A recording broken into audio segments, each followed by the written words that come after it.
Mr. Rogers? Here. Ms. Ramsey? Here. Mayor Pons? Vice Mayor Dent? Here. Mr. Maslin? Here.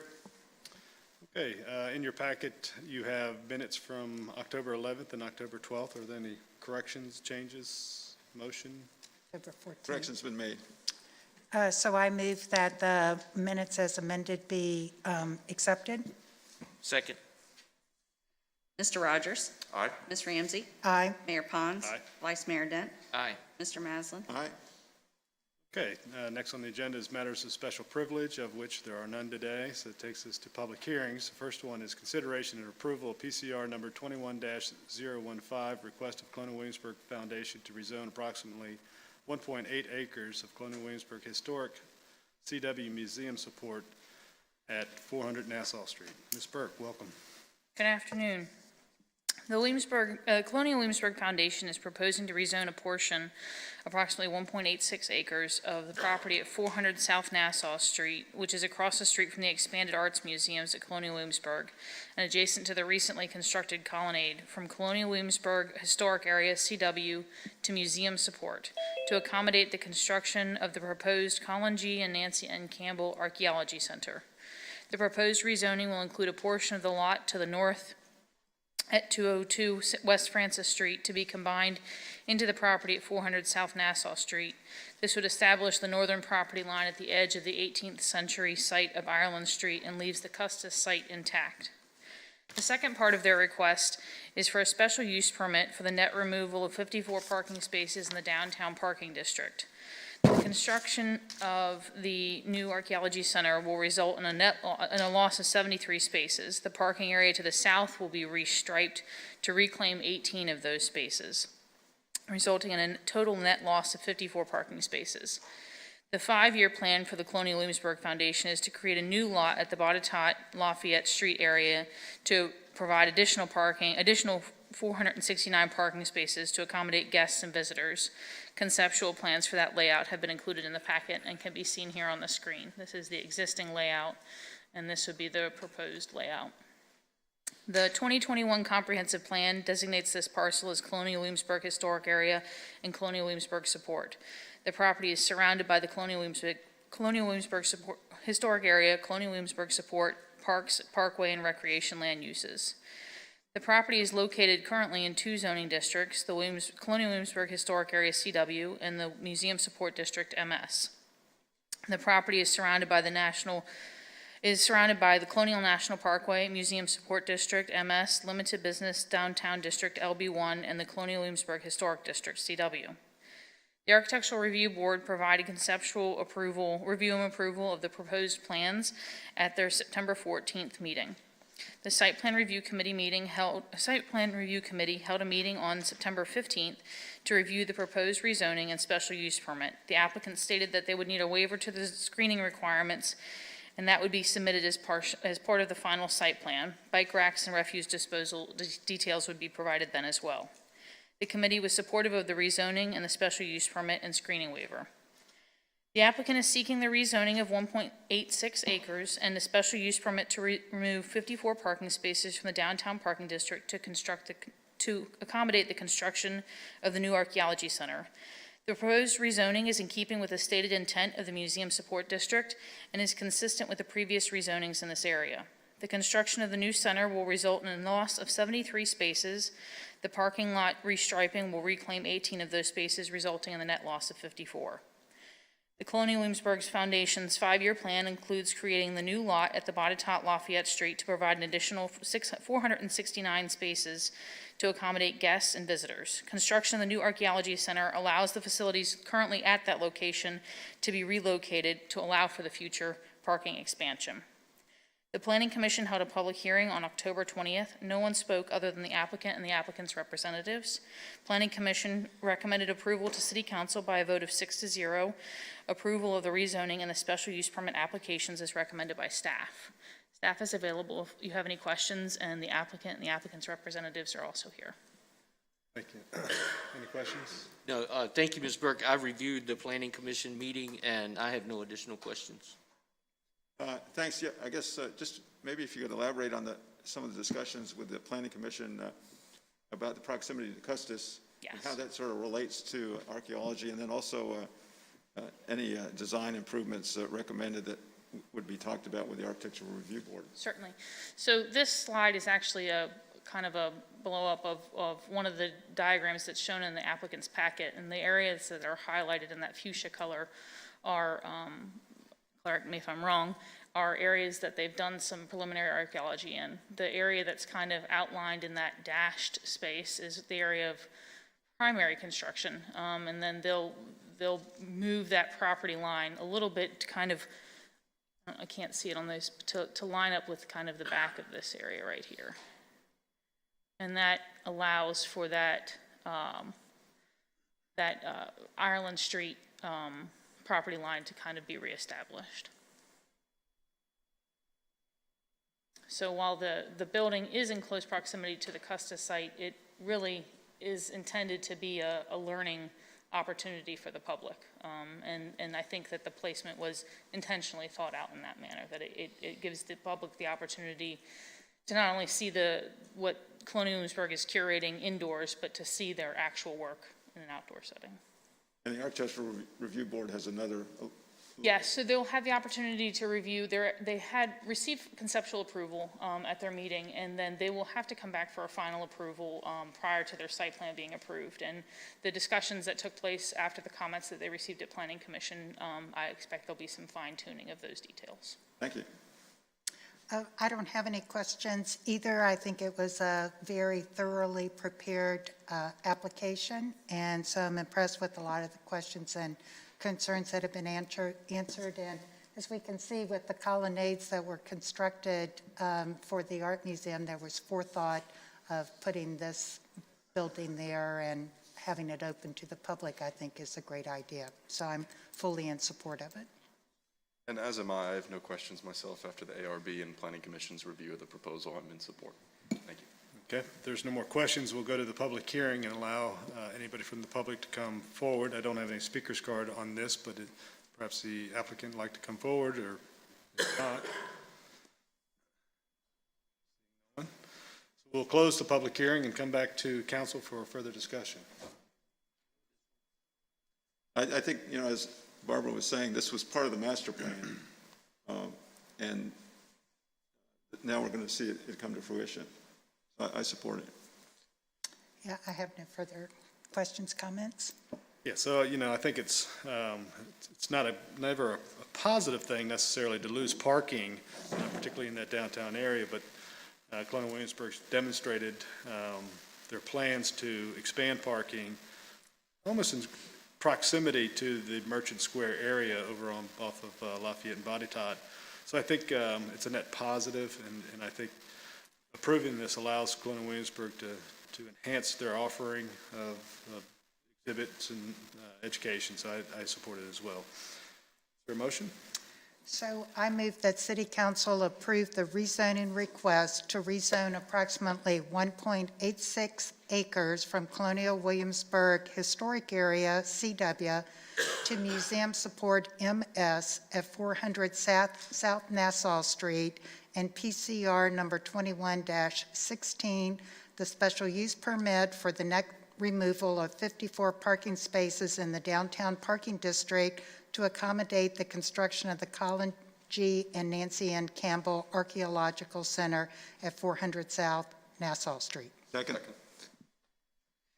Mr. Rogers? Aye. Ms. Ramsey? Aye. Mayor Pons? Aye. Vice Mayor Dent? Aye. Mr. Maslin? Aye.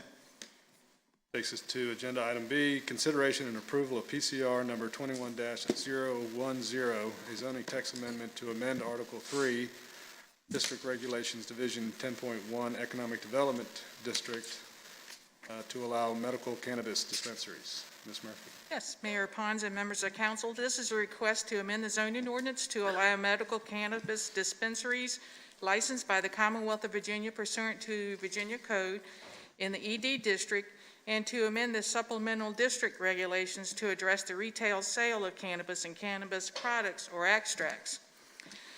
The Virginia Code was amended to allow cannabis dispensaries approved by the Commonwealth of Virginia.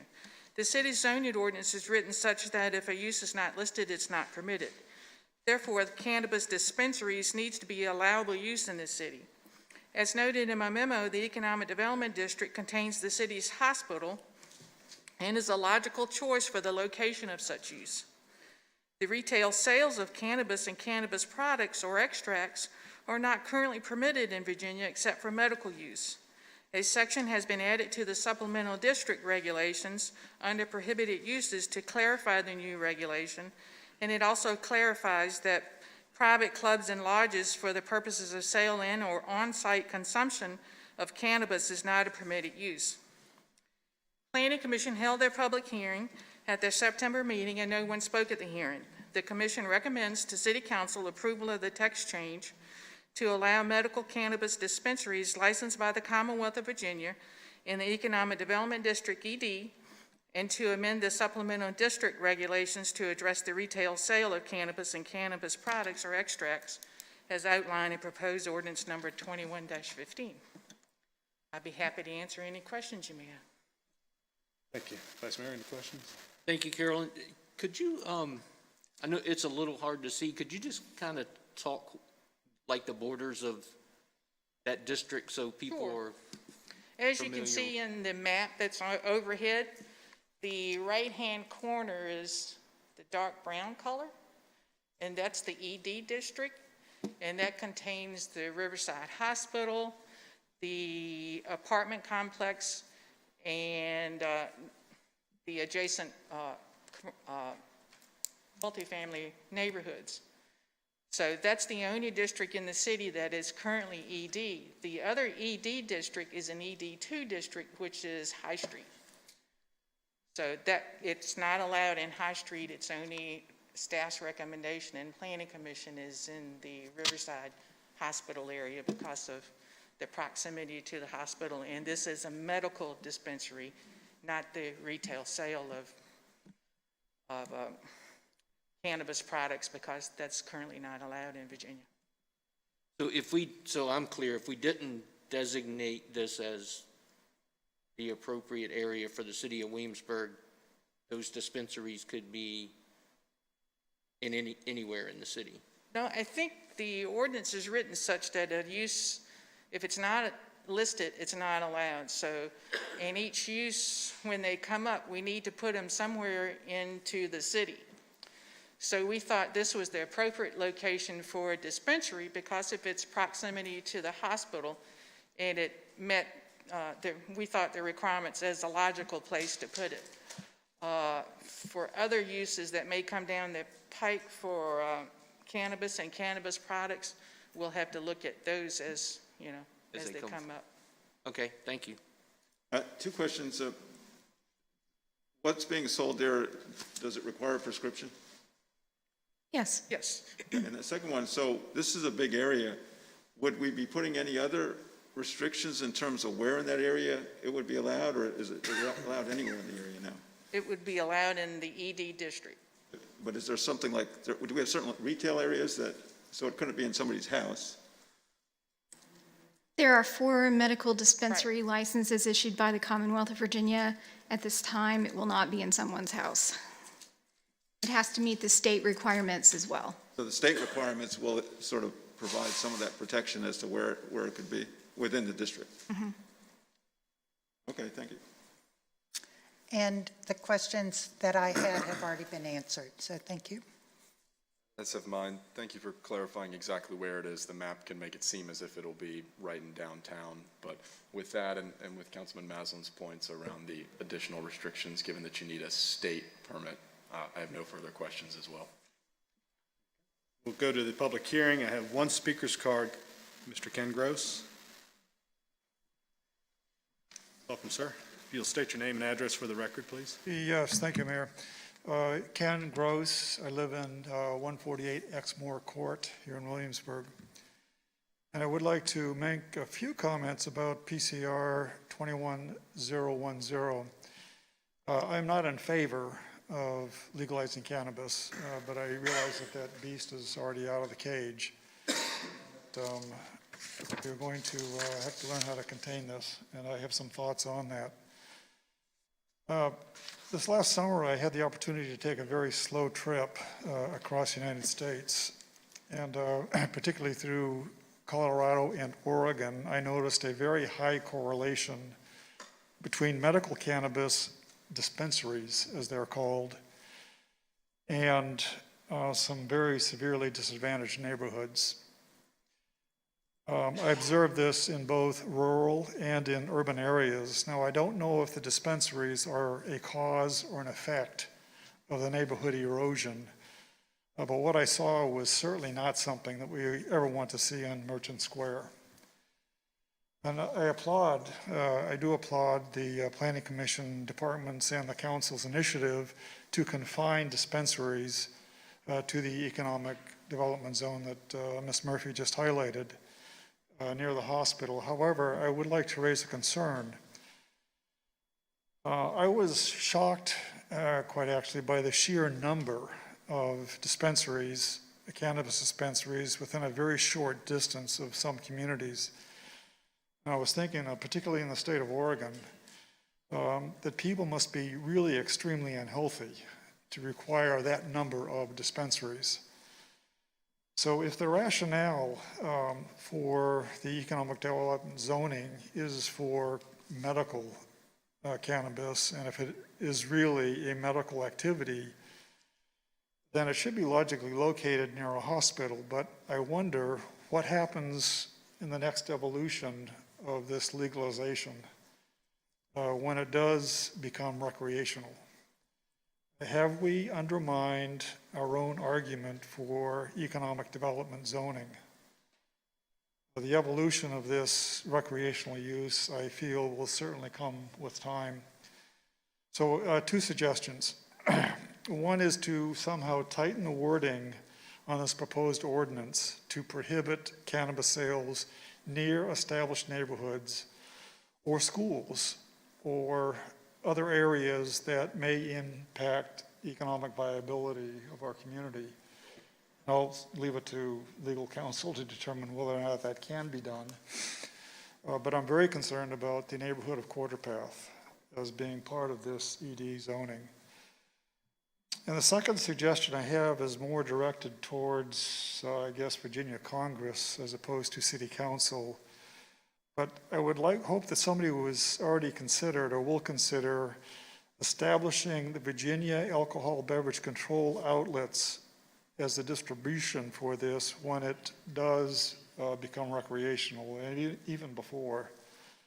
I think this should be done for all the same reasons that the ABC is used for alcohol.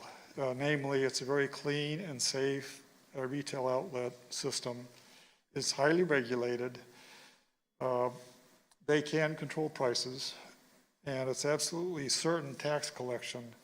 And finally, the retail sales profit from this stuff must be huge based on what I've seen. So those are my comments. Thank you very much, and I'll submit this to the clerk if you care to include this in the minutes. Thank you.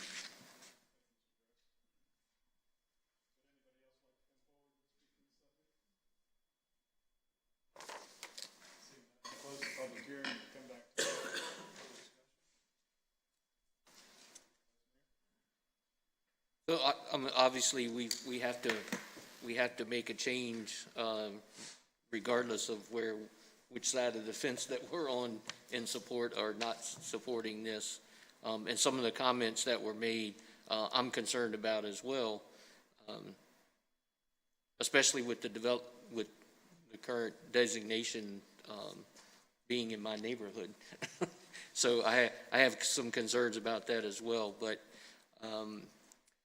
you know, I guess we'll just have to wait and see how it evolves. But as a starting point, I think staff's recommendation is the best that we could do for what we have to deal with right now. Mr. Maslin? So a couple questions for staff. As far as I know, we have no schools in this district now, correct? And do we have any, we don't have any lots reserved for schools on our master plan there, right? Okay. And then in terms of we know if you're getting prescription drugs, it has to be a licensed pharmacist. Do we know anything about what type of requirement there is in terms of the person actually running the retail store? I don't have that off the top of my head. There's a pretty strenuous regulatory scheme in place by the state for these dispensaries in a very specific way that you get basically a prescription for these. And there are only 4 dispensers licensed by the Commonwealth of Virginia, 1 for each district of the state. So there's 1 dispenser who's currently, I believe, located in Portsmouth, who could potentially move into this district, but that at this time is the only dispenser that, as far as I'm aware, has a license for our area. So we're not going to be dealing with a lot of these. The retail sale component is very different. Right. Okay, thank you. And thank you for the clarification. When you said 4 dispensers, I was under the impression that there could be 4 different ones, but what you're saying is... There is 1 license for the Eastern District, as I understand it. Okay. And you also said earlier that there were some restrictions such that it wasn't likely to be in someone's home. Could you elaborate a So little there are bit? physical requirements for the building that would make it impracticable to do that. Okay. And I think that's it. Thank you. Also, I understand that, I'm not an expert on cannabis, but these are vertical operations. And so these growers like to, Virginia is not a particularly hospitable area for growing marijuana outside. And so the growers like to grow and manufacture and distribute from the same facility. And so it's much more likely that you're going to get something that looks like that as opposed to somebody bringing in marijuana.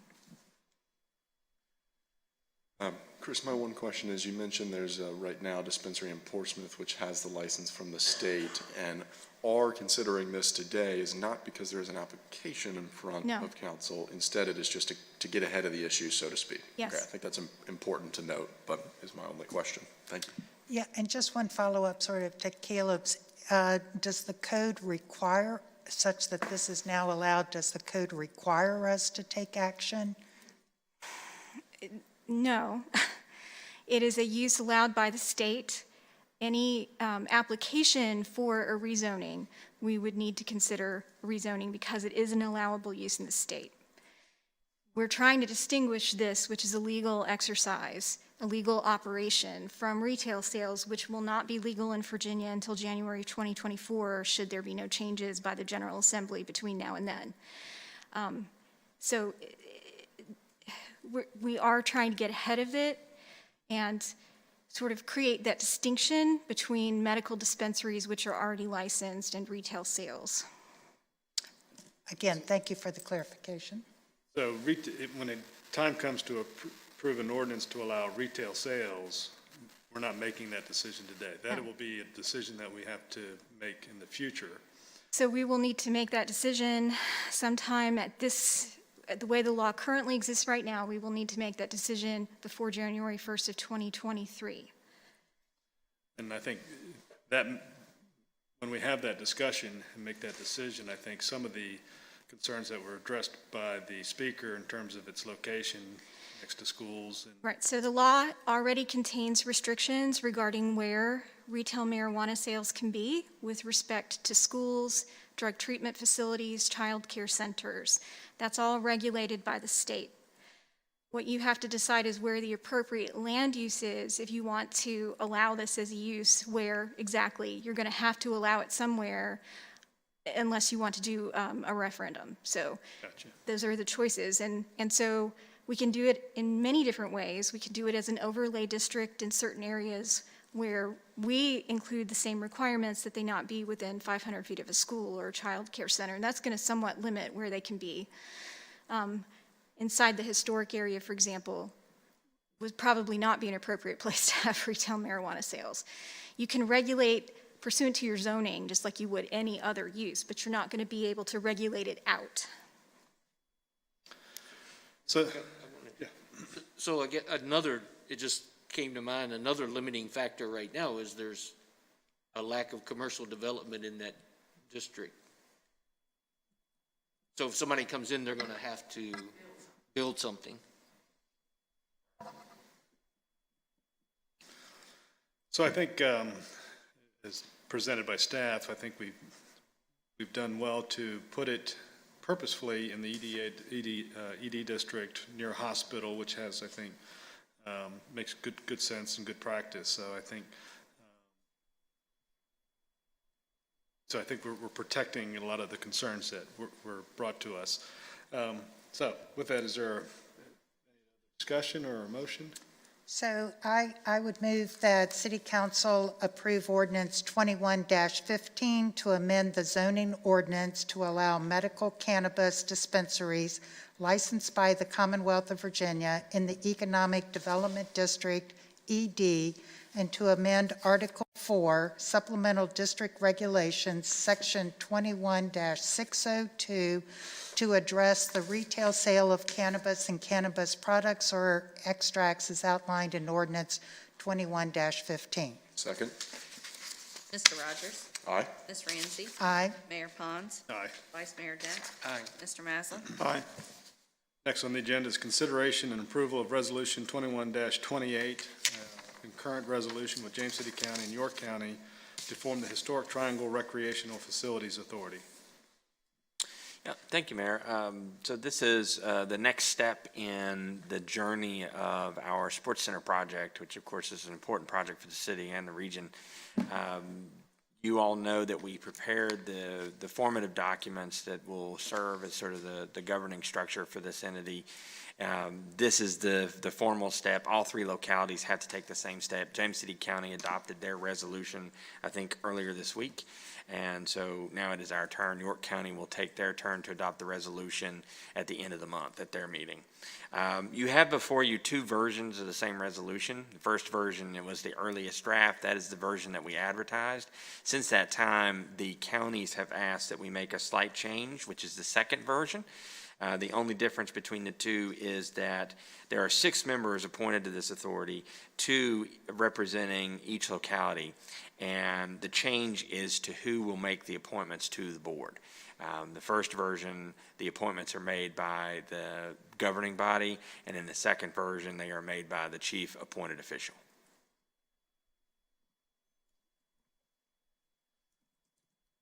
So, any questions for staff? Mr. Trivett, so assuming there's approval from all 3 localities, what's the next step after this to continue moving forward?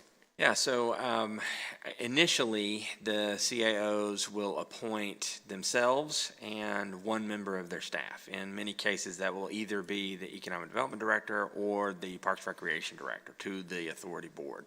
And then the authority is free to have its first meeting. At that first meeting, there is a lot of organizational work to be done in preparation for the task ahead. We have not secured financial commitments from the counties for this project, so our primary mission as an authority is to generate enough information for the counties to make that decision. So the first meeting will take all of the organizational steps, consider any proposals that we might have received by then, and all with the intent of being able to answer the very specific questions that were presented to us by the counties. Okay, thank you. And I'll just interject before any of that happens. We have to file the articles of organization that are included in the resolution and actually create the authorities. So just if you could remind everybody where we are in terms of what we've done so far, in terms of, we have a site that's recommended and we don't think that'll change. We've talked about different sports that would be part of the program, but that will really be part of the authority's investigation? Sure. Yeah. Well, yes. So what we did is, we've been working on this since 2014 as a region, and it was until the city council and our tourism grant process generated funding to pay for half of the construction of the facility that this really began to move forward in earnest. A regional work group was formed to consider locations as well as the programming plan for the facility, and that group did consider several sites all within the city and ultimately decided the best choice was the Colonial Williamsburg Visitor Center. At the same time, the Parks Recreation directors from all 3 localities worked on a programming plan to meet community need. Once we had that plan, we turned it over to a consultant that was hired to determine market competitiveness and the attractiveness of such a facility, as well as economic impact. And that produced sort of a final version of the programming plan that represented both the community needs as well as what we would need to attract sports tourism to the facility.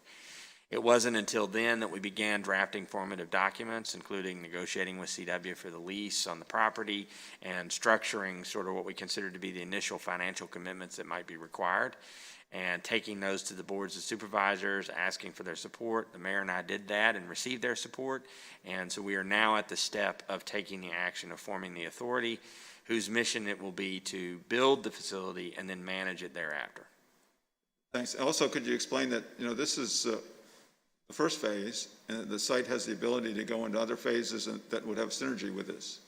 Yes, absolutely. So the Colonial Williamsburg Visitor Center obviously is a large piece of property that offers a lot of opportunity. So what we have tried to do is structure this in a way that the Recreational Authority will be able to pursue other projects that make sense in concert with the other uses that are there. So at this point, we are looking at the Sports Center site being project number one, and then the possibility for 2 other projects in the future that are as of yet unknown. Thank you. And that's the reason that we chose to go with a public recreational facilities authority as opposed to a sports authority. Oh, that's a good distinction. Thank you. I have no questions. Neither do I. Thank you for the clarification. So with the change that the CAOs will make the appointment, I think I'm comfortable with that. And I know that in the counties there was talk of the EDA director serving, and you had mentioned that it would be you and perhaps one of the 2, EDA or the Parks and Recs. But that is not defined in this, which I think is a good thing, because that appointment could be somebody else other than that. So, okay, so I think this is a monumental step forward in fulfilling the vision of getting this sports complex underway. So I'm pleased to see that James City County supports it, and look forward to you all doing the same. So. And Mayor, Mr. Mayor, this is public hearing. Yep. Thank you. So with that, I'll open the public hearing. If anybody would like to come forward, please state your name and address for the record. Shelton, I knew no one was coming up. Okay, so I'll close the public hearing and come back to council for further discussion or Further discussion? This is good news. I'm glad we're moving this quickly. Yeah, I agree. Fully support the authority. good. I look forward to a motion. So I move that City Council adopt Resolution 21-28 with an amendment to paragraph 3 and Article 4 that the city manager and James City and York County administrators appoint the members of the authority board from their respective jurisdictions. Second. Mr. Rogers? Aye. Ms. Ramsey? Aye. Mayor Pons? Aye. Vice Mayor Dent? Aye. Mr. Maslin? Aye. Good. Congratulations. Thank you. All right, takes us now to reports, and first we have the monthly financial statement. Ms. Dameron?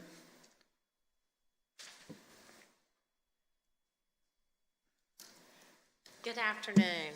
I'd like to begin the report with our recovery chart, primarily because it shows several of our significant revenue streams. And looking at column G, which is the variance of our actual results for October 2021 compared to where we projected to be, we have a positive or favorable variance of $775,000. That's primarily driven by positive variances in the meals and lodging. Meals tax is performing $663,000 above the projection for October, and lodging is performing $429,000 ahead of the projection. And I always like to compare back to fiscal 2019 because that was the last full year before COVID hit. And when we look at that, the lodging revenue is almost level with the revenue that we had in October year-to-date 2018. The meals tax revenue is about 9% ahead of the October 2018 revenues. However, these increases are offset by 3 negative variances. The first 2 stem from real estate taxes and personal property taxes, $106,000 and $277,000 respectively under the projection.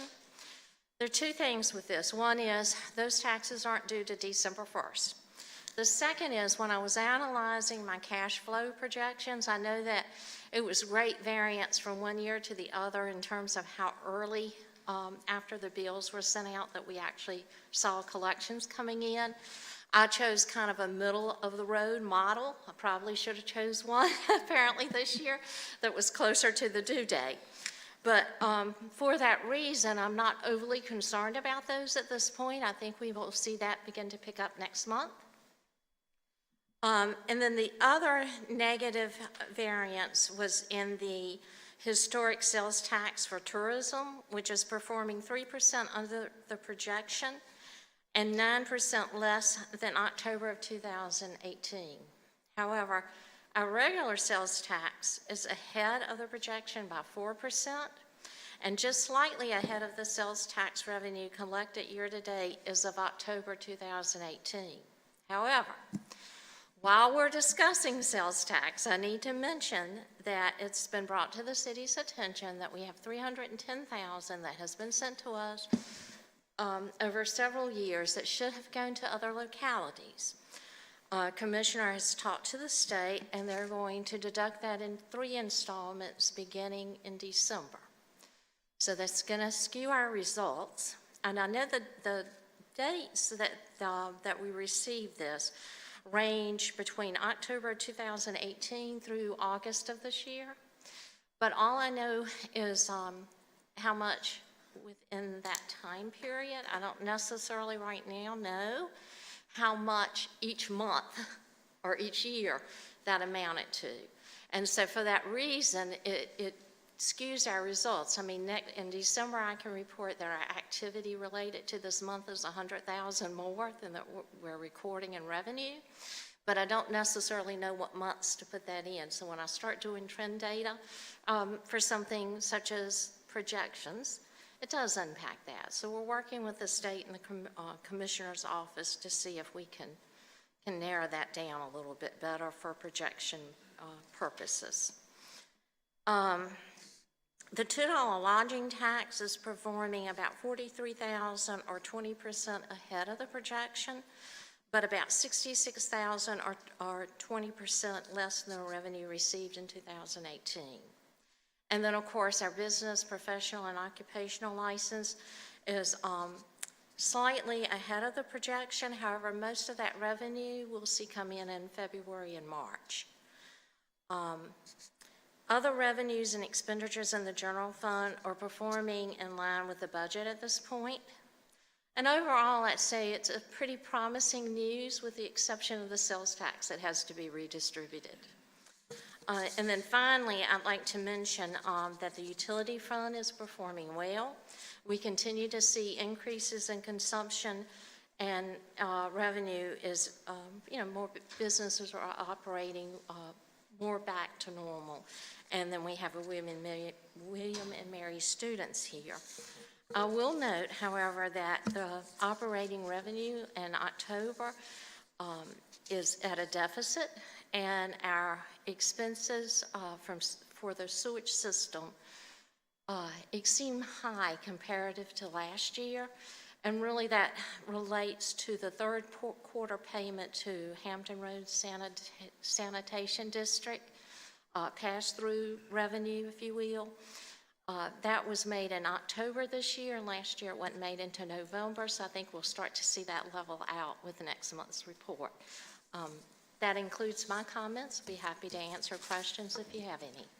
Well, thank you for this report, and you don't have to respond to this, but I just want to say it's absolutely maddening that the state can't figure this out. And I've heard all the rationale as to how funds get put into the wrong jurisdictions, but here we are in 2021. There's got to be technology, something to make a difference. I mean, these businesses get business license in jurisdictions that define where they are, and so it just, anyways. Just some commentary. I wish we could put an end to this because it's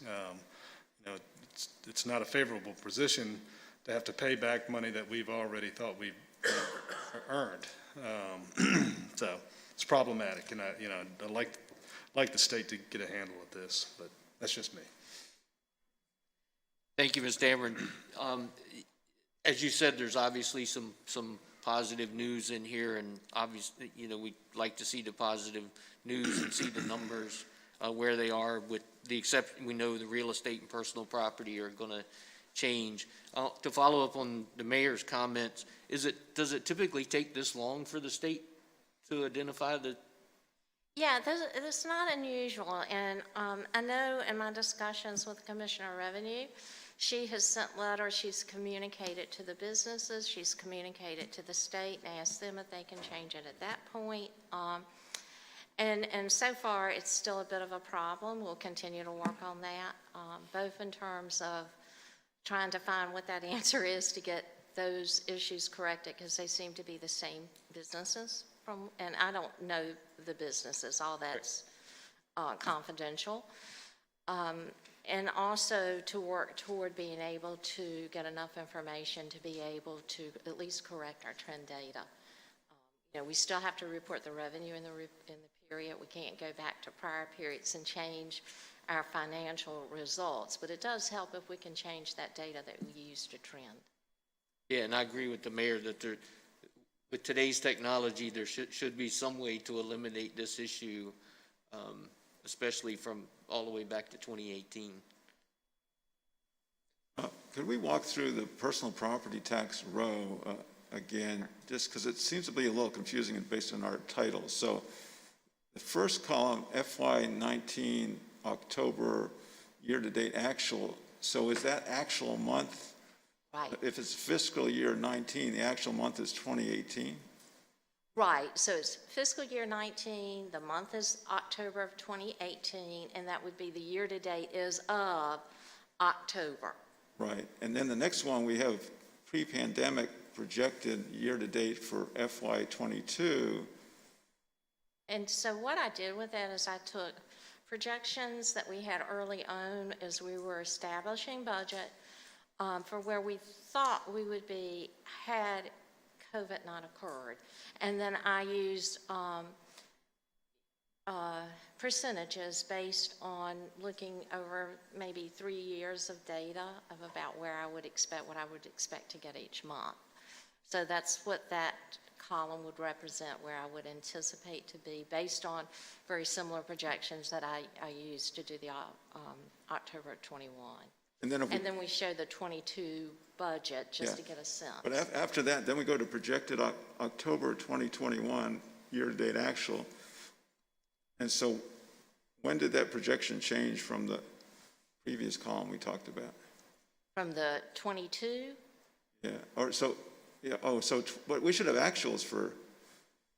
Well, we do have, the next column is the actual. So the projected is what I would have projected without knowing what actuals would have been just based on trend data, based on the budget that we have. And then we're comparing that to what we actually collected in the current month, which was down significantly. But one of my comments was that when I was reviewing what to use for the projections, it was all over the place. Like one year we would see revenues coming in pretty significantly in October, and then in another year it may be down. I picked a middle of the road average, and apparently this is going to be one of the years we would hope.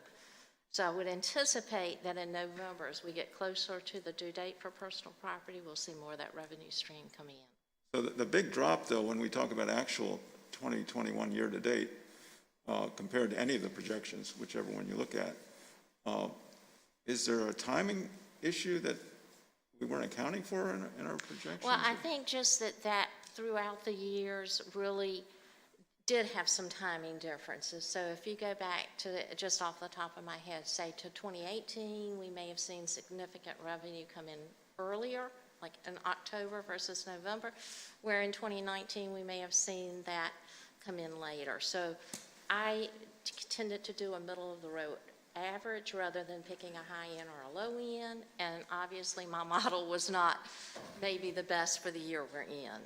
Now, one component of this is the vehicle tax, right?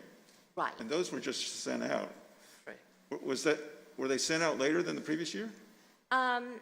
Not by much, maybe, maybe about a week or so, but not. But could not that right. be a difference in terms of the month? May have slipped into more people paying in November than, I think what we're going to see is more people paying in November. Yeah. But I don't think there was a significant delay. well, then, even if like a week, and then maybe some sticker shock with some Right. people looking at the Yeah, bill because the values are up. and to saying, well, supply wait a and minute, I demand. need to ask somebody about this. Right, So what you predicted, right. yeah, it's based on Blue Book values going up for Correct. used vehicles. Yeah, okay, thank you. Mr. Ameren or Mr. Trivett, would now be a good time to remind everyone about that vehicle tax, because I've had several people approach me and they didn't recall the conversation from earlier in the budget process about NADA changing the value of vehicles. Right. Sure, I think this goes right in line with what Mr. Maslin was just talking about. I think that as people received, it certainly happened to me, as people received their bill and have a used car, they were expecting a value and found that it was actually much higher and the tax on it was much higher than they expected. And that was not a function of an increase by the city, that's a function of the value of the car pursuant to how we have to do the valuation going up. And I think that's a product of the lack of supply in the market for used cars right now. Yeah, I thought it was important to remind the community that was not something imposed by the city. It's NADA and the demand for used vehicles, and they've increased. And then to that point, we know on our bill that the state is sort of saying there's a certain percentage that the residents don't have to pay. Does the state give us that revenue, or is it they just saying that city doesn't get it? We get, I believe it's about 773,000 or in that ballpark each year from the state. And, when the Personal Property Tax Relief Act first occurred, the state was paying a higher percentage each year, and then at some point that became unable for them to sustain.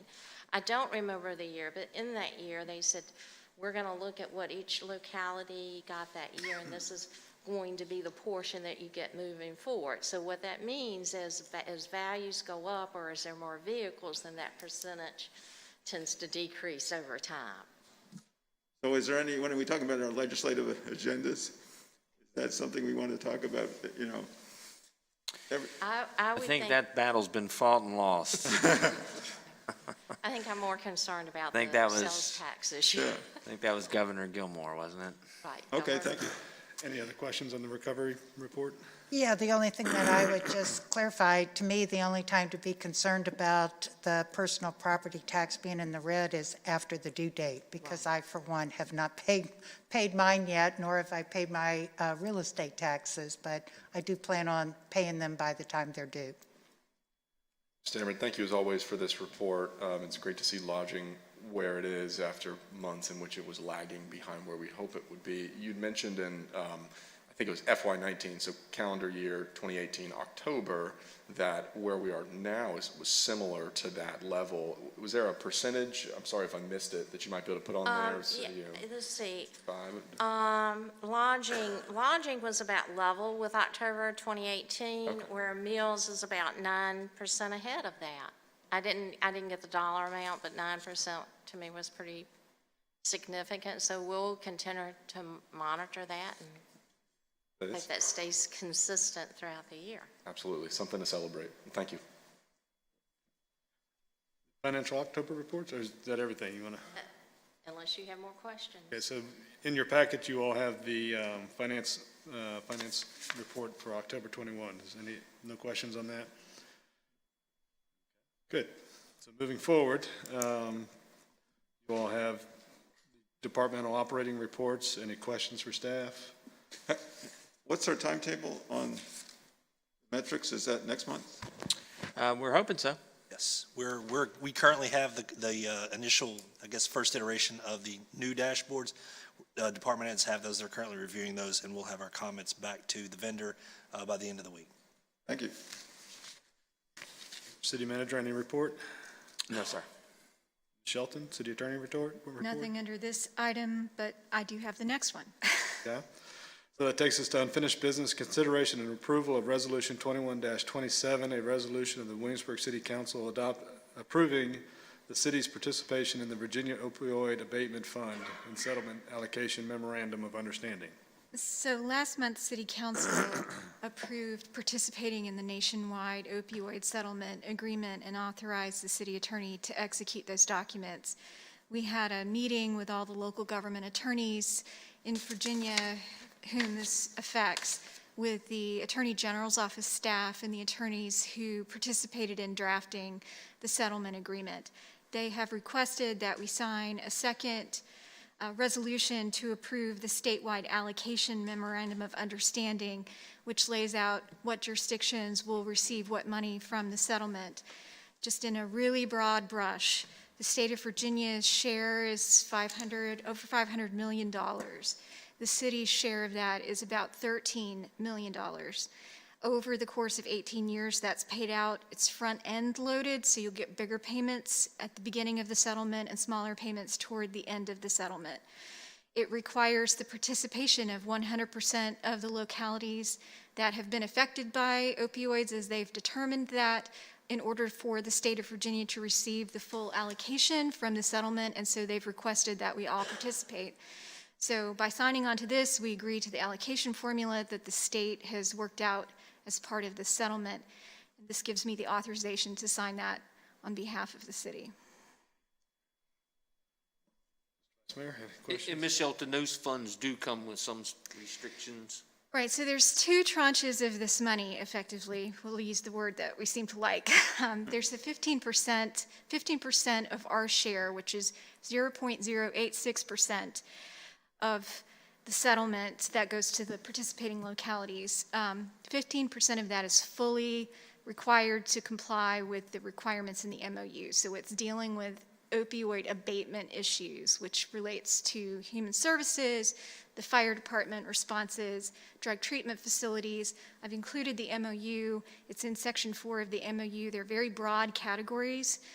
These can be individual locality efforts, they can be regional efforts that a number of jurisdictions decide to fund, but they have to relate back to the opioid epidemic. The other 15% is only encumbered to the extent that the particular settlement requires it to be. So the expectation is that there are a lot more lawsuits out there that will eventually be settled, and the distribution of the proceeds from that will be pursuant to the same framework.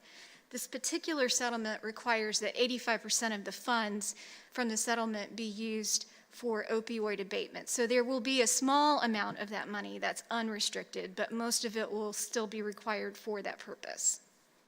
Thank you. No questions. Just one clarification for the public, and that is whether the amount that's coming to Virginia and then to the localities is after lawyers' fees have already been deducted or before? So the attorney's fees are a little bit complicated. There is a nationwide fund that the attorney's fees come from first, and then whatever is not paid for the Virginia cost of this litigation gets shared among the participating localities. Thank you. Attorney Shelton, I have no other questions as well. Good, so I think it makes sense that we participate in this. We certainly make sure that we take advantage of the funds and certainly help our citizens as best we can with the proceeds of that. So, is there a motion? Yes, so I move that City Council adopt Resolution 21-27. Second? Mr. Rogers? Aye. Ms. Ramsey? Aye. Mayor Pons? Aye. Vice Mayor Dent? Aye. Mr. Maslin? Aye. So that takes us to new business. First on the agenda is consideration and approval of Resolution 21-26, amending the FY22 Capital Improvement Program Fund budget for the fiscal year ending June 30th of 2022.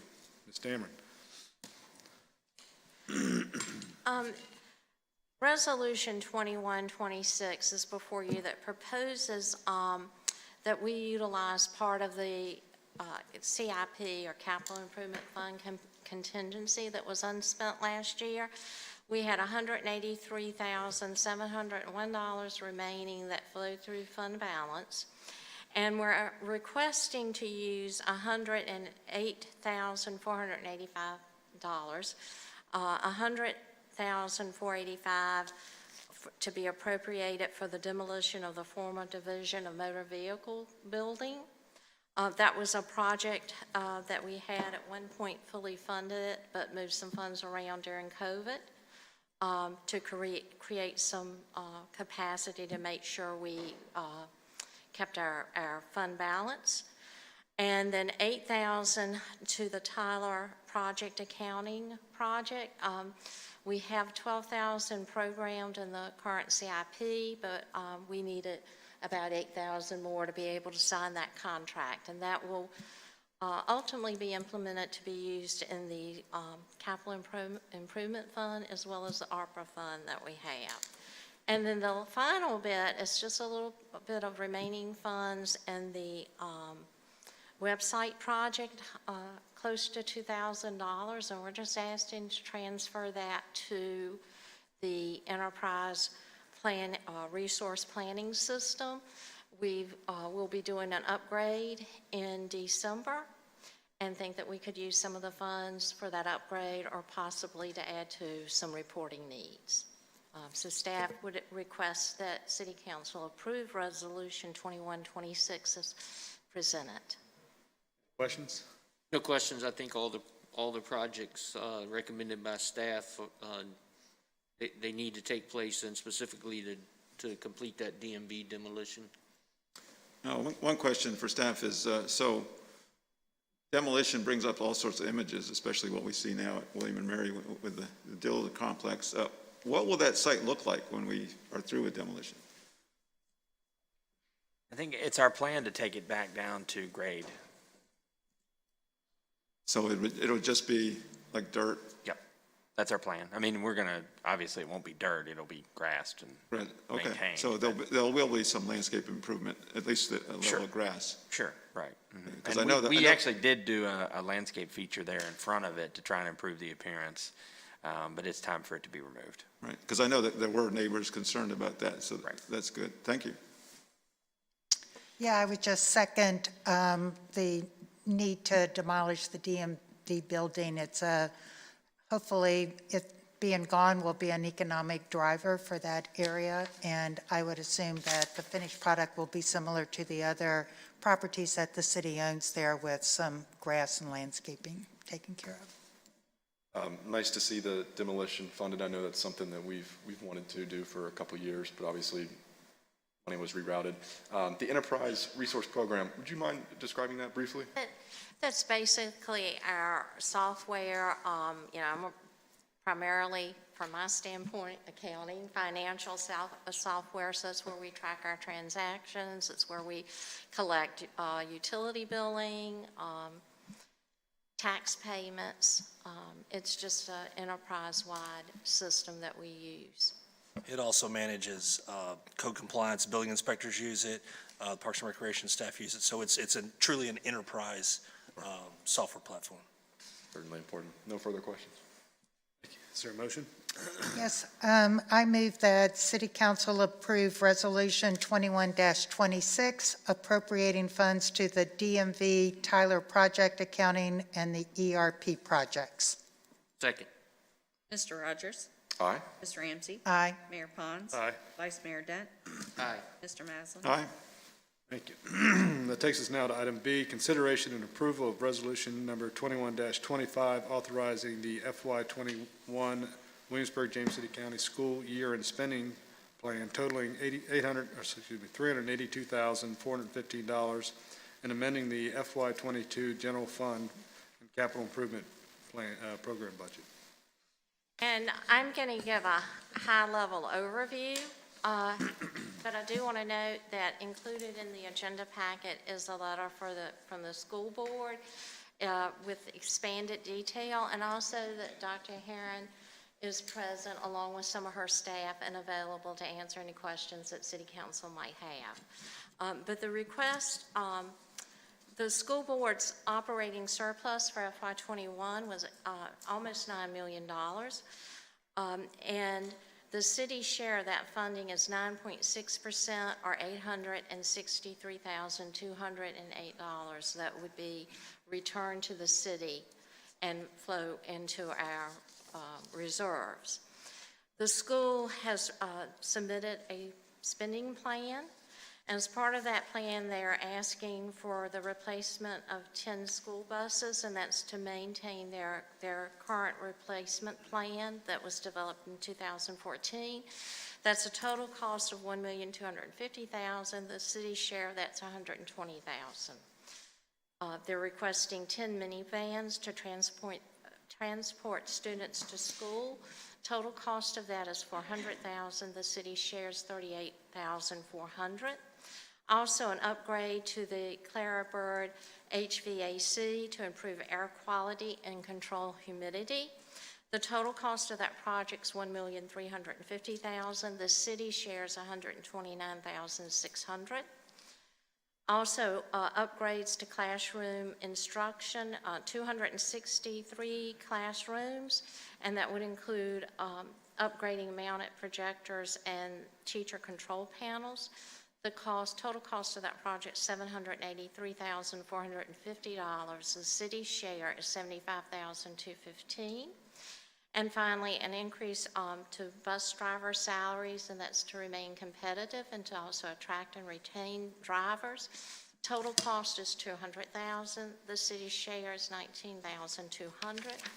The total of those requests are $382,415.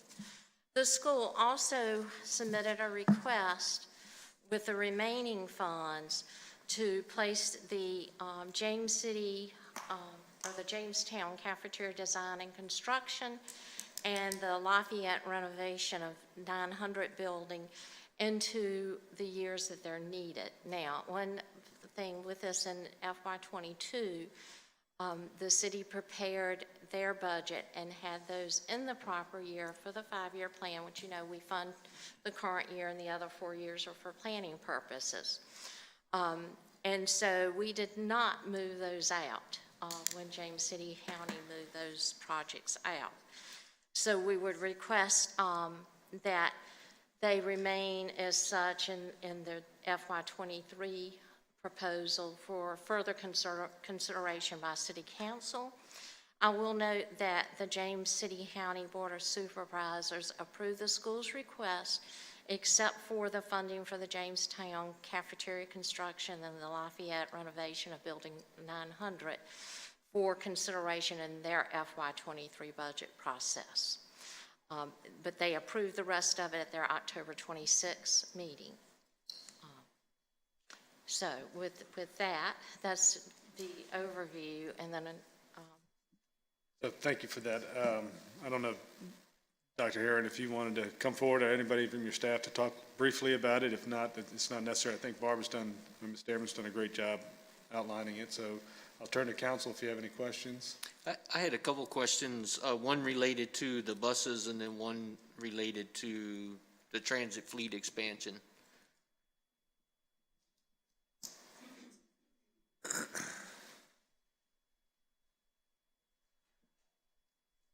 Looking back as if somebody's going to follow you.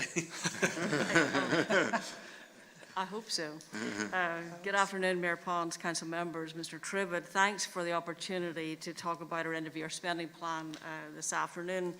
And thank you for already approving or having in your 5-year plan the Lafayette renovation and the Jamestown cafeteria expansion already in the years in which we asked for it last year. We really appreciate that.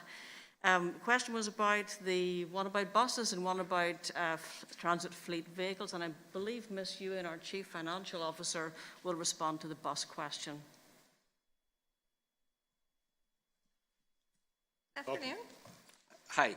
On the buses, I had the opportunity to attend the open house a while back with the rollout of the electric buses. Are any of these replacement buses electric, or are they all still falling in the diesel category? These would all be diesel, as this is the first year for the electric buses, so we don't have enough data to determine the cost-benefit analysis. Those buses cost quite a bit more than the regular diesel buses. Okay, and then the other question I had on the transit fleet expansion, I know you mentioned in there, the reasoning is the bus driver shortage, which we're all aware of all across the country. But particularly in WJCC, do you find that the shortage is as a result of low wages or getting drivers through the CDL program or a combination?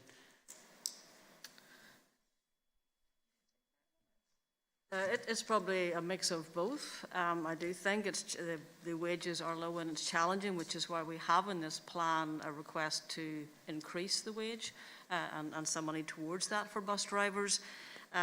We also do have, it's a pretty extensive program to put drivers through the CDL process to become a driver.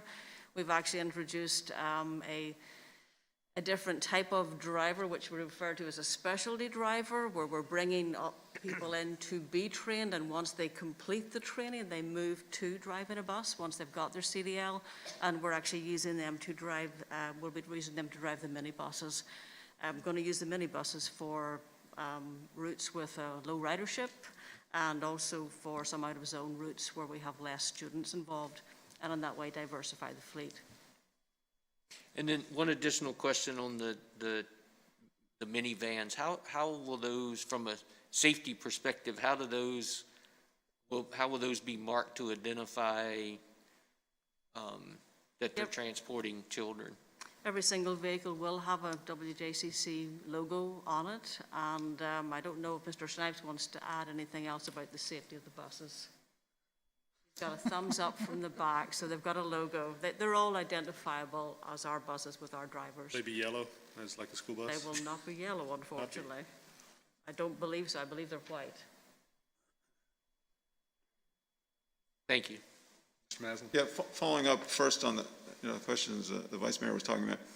So the minibuses, so they're not marked yellow, and do they have the stoplights?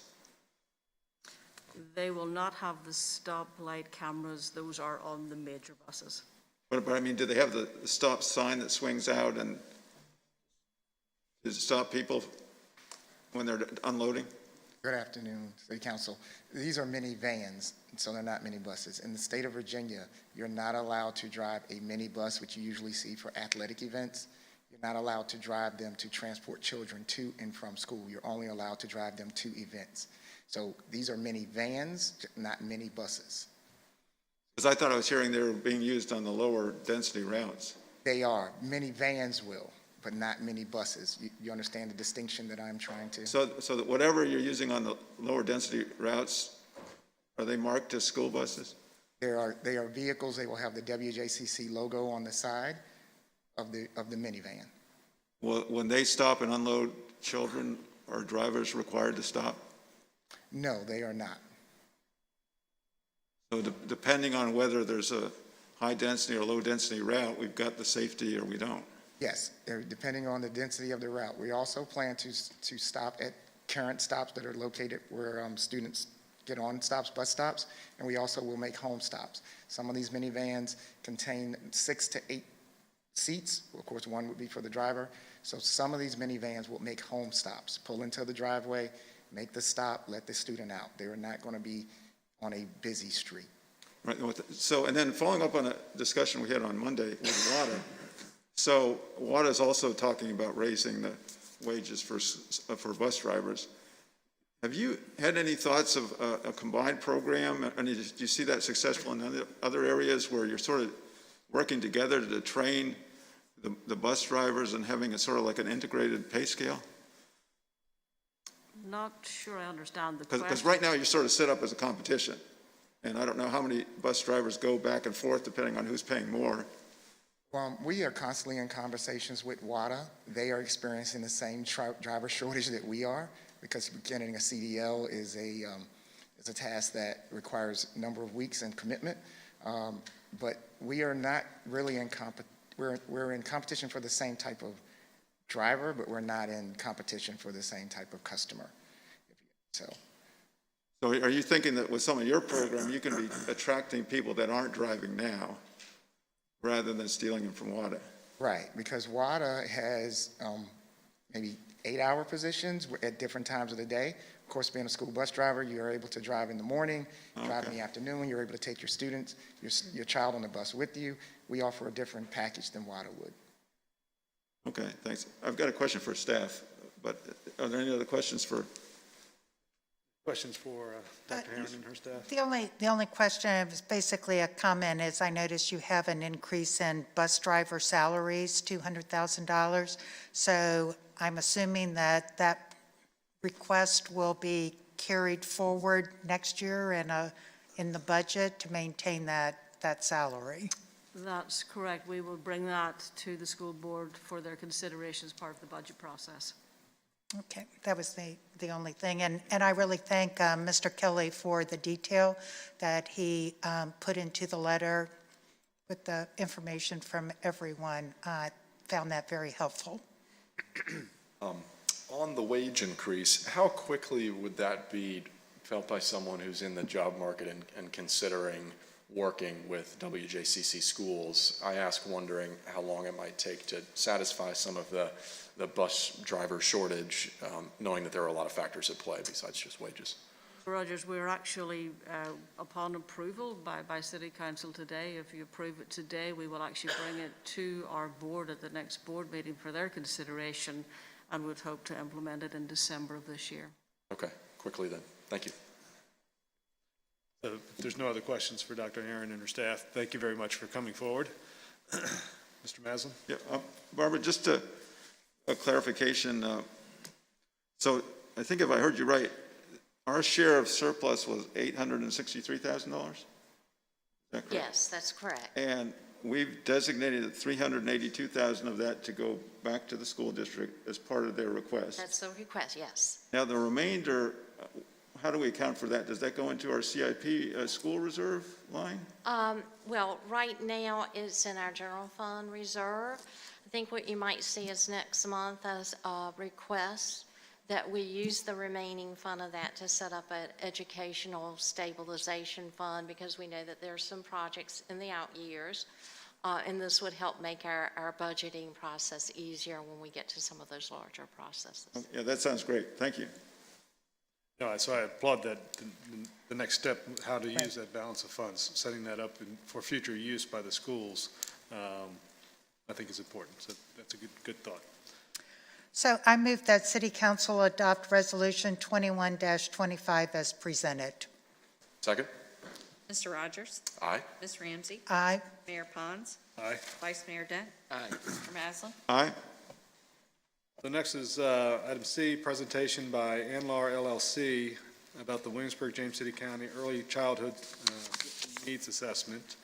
Anlar Representative Tara Adams and Kathy Gillespie. But I see Yes, I was Wendy hoping to do an Evans. introduction for our speakers as you bring them up. So good afternoon. So approximately about a year and a half ago, a preschool task force was formed, which included representatives from the city, the James City County, and then the three publicly funded preschool programs, Advancing Community Excellence, Child Development Resources, and Bright Beginnings with the schools. And so the goal was to come together, work collaboratively, and enhance our preschool services. So in February 2021, James City County issued an RFP on behalf of the group for a consultant to do an assessment. And so Anlar was selected. So we have Tara Adams and Kathy on the line. Are they both there on the line? Okay. Today to do the presentation. But I also wanted to thank, we do have members of the task force and the school present as well today. So I'll hand it over to Tara. Great, thank you so much, Wendy. Good afternoon, everyone, and thank you for providing us the opportunity to speak with you today. My name is Tara Adam. I am a research analyst at Anlar. I've also served as project director for this needs assessment. I'm joined by Kathy Gillespie, who has served as a subject matter expert, and she is also the director of the technical assistance team at Anlar. So I will go ahead and jump right in. So in terms of our approach, it was a dual purpose to this project, the first of which was to identify the needs of children and families within the localities, as well as explore potential preschool expansion options. There are several guiding questions that were of interest to locally elected officials, as well as the preschool task force and the community at large. These included what was the current early childhood landscape in the localities, how many children are served, and how has that changed over time? What are the individual capacities of the early childhood providers? Are there children who are eligible but not being served, and why? What is the cost to deliver early childhood programming to children? Is it better to have preschools in elementary school buildings or in separate buildings? And then finally, what is the best means or most efficient way to provide preschool services to an increased population? To answer these questions, we used several different data sources, both secondary and primary. We utilized secondary sources, so administrative data, census data, things of that nature, a bit more heavily than primary data collection, so such as online surveys, focus groups, and on-site visits. And that was to minimize the burden to the community as well as individuals participating in the project. With that said, I'm going to jump right into findings. We're going to go research question by research question. So the first, what is the current early childhood landscape? Overall, there's about 25 plus options available to families within the localities. While there are some common elements across the providers, many are unique and have different curriculum that they implement, different instructional or pedagogical approaches, and the resources and materials that they use. I think this is a great strength to the community as it provides families a variety of options that they may choose from to best address the needs of the children and their families. As we know, providers do not exist in a vacuum. Locally, they are influenced by several different factors. These include governing bodies such as yourselves, the demographic characteristics of the community population, as well as the local economy. In addition, we know that early childhood education is a focus of the state. And so this is evidenced by the receipt of a $9.9 million competitive preschool development grant in 2019, Governor Northam's executive leadership team on school readiness, the shift in subsidy oversight from VDSS to VDOE to streamline and optimize oversight in terms of early childhood, as well as an increase and a redistribution of Virginia Preschool Initiative funds. I'm going to touch upon the public providers at a very high level. I encourage you to go ahead and read our report for more in-depth information of the providers. In this context, our public providers are those who are either locally and or federally funded. So the first is Advancing Community Excellence, otherwise known as ACE. They are a 501c3 organization that was founded in the 60s. They offer several community and children's services, including Head Start, which is a federally funded program. Head Start is known as Prep Academy at ACE. Prep Academy is a center-based program, and it currently operates out of 3 locations, including Norridge Elementary, Poplar Creek, and James River. Their eligibility criteria is focused on income as well as residency. There's a rolling application window with a wait list. Across the 3 locations, there are 7 classrooms with about 16 children per classroom. They have the capacity to serve 147 children. In school year 2021, they served an average of about 110, 111 children. Of course, that fluctuated depending upon the year, the time of year. This is quite lower than their normal enrollment, and that can be most pointedly due to the COVID-19 pandemic. Our next public provider is Bright Beginnings Preschool. So this is the public school-based preschool program offered by WJCC School District. It's led by Principal Amy Gulick and operates out of 5 locations, including DJ Montague, Laurel Lane, J. Blay Blayton, Norridge, and Clara Bird Barker Elementary Schools. Bright Beginnings is an inclusive environment that serves children with and without disabilities. Again, there are several eligibility criteria that prospective families must meet in order to enroll in Bright Beginnings. The first is with children must be between ages of 2 and 4 by September 30th. They must reside in the school district. They must meet VPI criteria, which have different income restrictions or experiencing homelessness or completion of secondary schools. In addition, prospective families must have their child complete a developmental screening in order to enroll. Again, there's also a rolling admission and wait list. There are 32 classrooms across the 5 locations. On average, the classroom is approximately 838 square feet. There are about 15 children per classroom, with 8 in the self-contained classrooms. Bright Beginnings has the capacity to serve 403 children, and in school year 2021, they served 302. Again, pointing to COVID-19 impacting enrollment numbers. Child Development Resources is a 501c3 organization that was also founded in the 60s in the community. It operates, it provides several community and children-based services, one of which is Early Head Start. Early Head Start operates both as a center-based model as well as a home-based option, where a family advocate visits the child and family in their home. Similar to other programs, there's eligibility criteria centered around income restrictions as well as residency. There's rolling admission and waitlist as well. Early Head Start operates out of 6 classrooms across 2 locations. They have the capacity to serve 146 children, 48 of whom can be served at the center-based programs.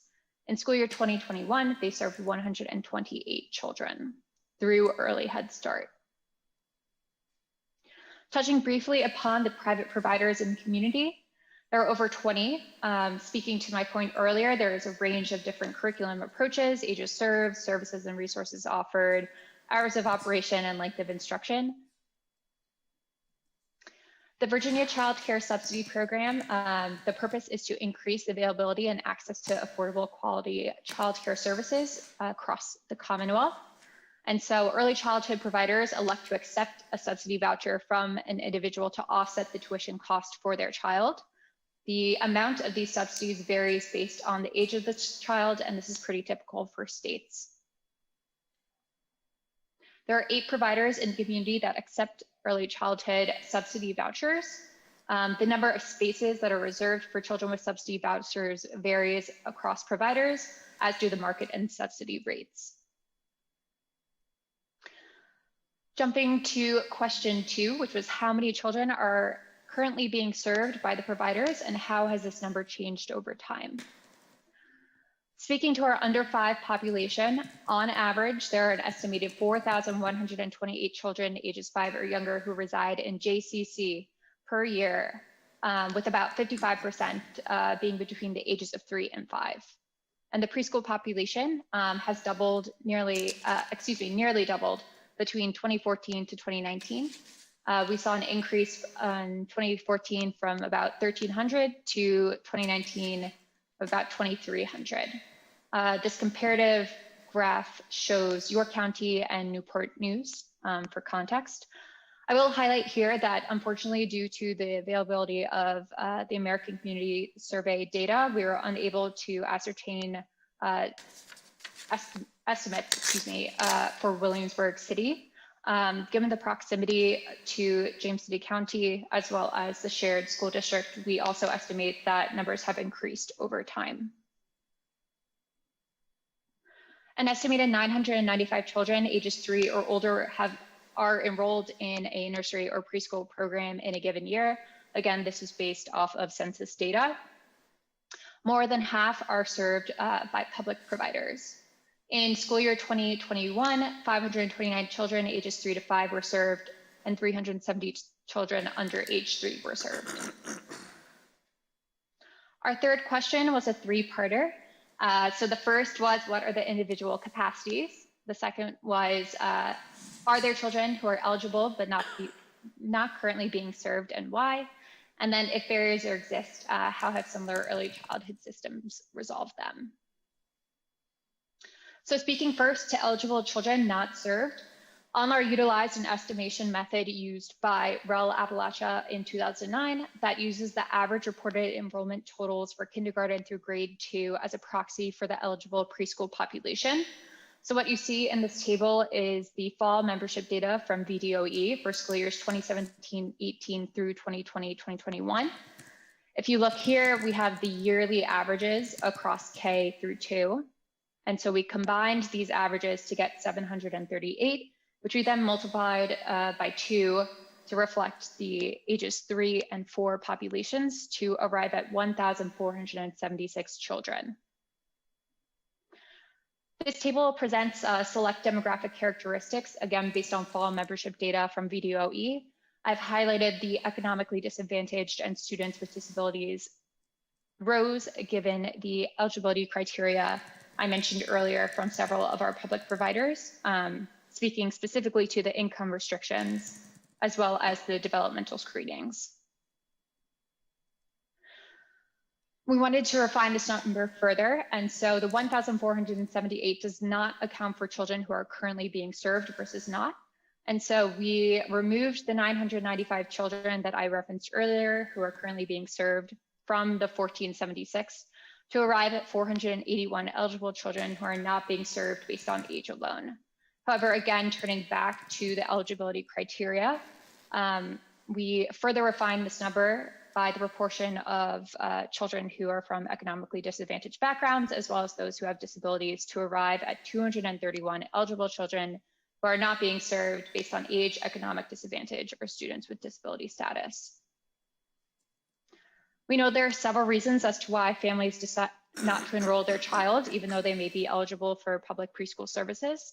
This could be due to parental preference to stay at home, an inconvenient location to either their home or their place of employment, or perceived developmental preparedness for preschool.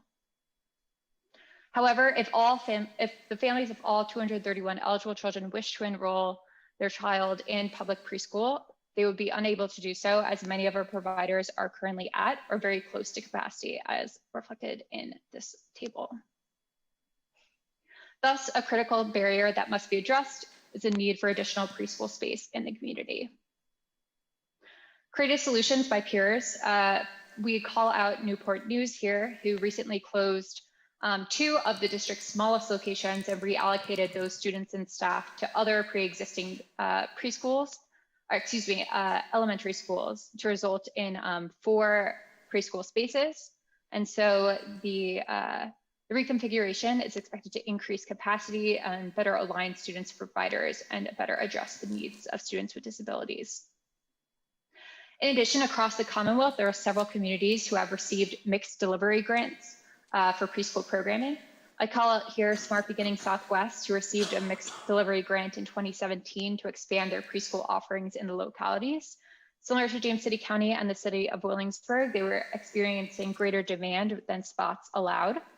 And so they created this joint task force consisting of the public preschool system, community action agencies, local workforce investment boards to find spots within providers in the community in a collective and collaborative manner.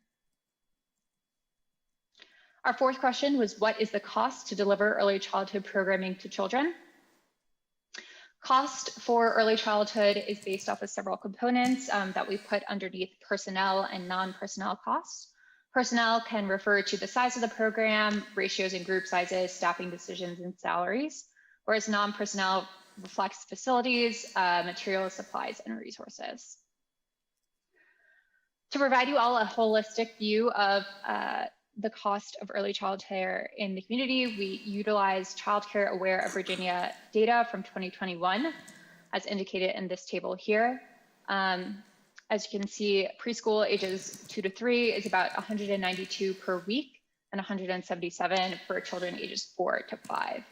Center-based full-time early childhood programming does vary considerably based on age. Again, this is a reflection of different requirements in child to staff ratios. It could also be a reflection of the materials and facilities that different providers utilize. However, again, we wanted to provide you all a more concrete number that was further refined. And so we utilized Williamsburg, James City County fiscal year 22 budgetary information to provide you a more accurate estimation of what an annual cost per child preschool programming for the community itself. So as you can see in this row here, in fiscal year 21, it will be, or was, excuse me, about $11,274.87 per child per year. And the weekly cost was about $275. And this is assuming full capacity, so all 403 children and slots are served, and assumed weeks of instruction of 41. And Kathy, off to you. So Tara's given you a good overview of a lot of the quantitative data that we've collected. I'm going to overview some of the qualitative data that we collected using a scan of what's happening across Virginia, as well as across early childhood systems in other states in the general vicinity, but then across the country as well.